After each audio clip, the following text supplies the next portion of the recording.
Good day everyone, welcome to my channel. So in this video I will talk about what is Microsoft Windows 7. Before we start, I would like to say thank you so much to all my viewers, silent viewers, and supporters in my channel. Thank you for watching my videos. If you are new with my channel and then you like this video, please hit the like button. Don't forget to share, and please support my channel guys by clicking the subscribe button. So let's begin. You may click the notification bell so that you will be notified with my newly uploaded video. What is Microsoft Windows 7? Microsoft Windows 7 is an operating system developed by Microsoft as part of the Windows NT family of operating systems.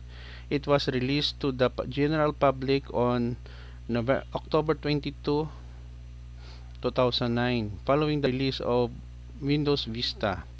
Windows 7 was designed as an improvement over its predecessor, addressing many of the criticisms and shortcomings of Windows Vista.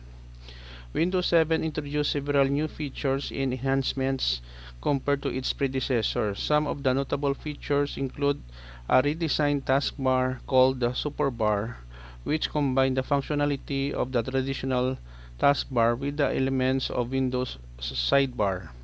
It also introduced a new file management system called Libraries, which allows users to organize their files and folders more efficiently.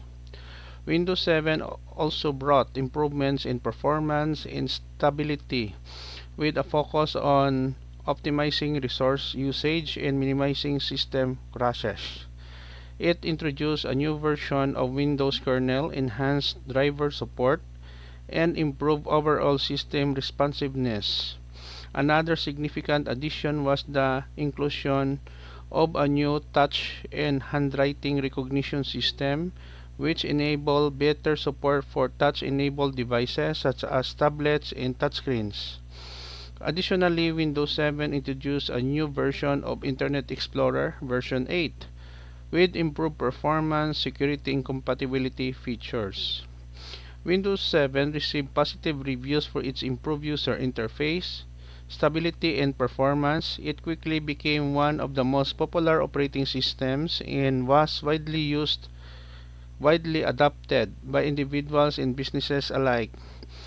Its popularity led to the discontinuation of Windows XP as the preferred operating system for many users. However, it's important to note that Windows 7 reached its end of support on January 14, 2020.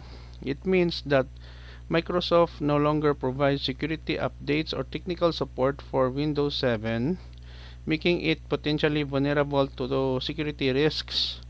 It is generally recommended to upgrade to a newer and supported version of Windows, such as Windows 10, to ensure the best security and compatibility with the modern software and hardware.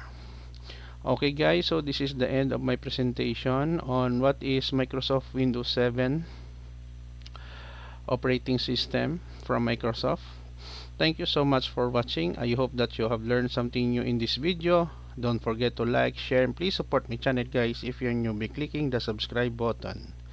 See you in the next video tutorial guys. This is your friend Jake saying bye bye for now.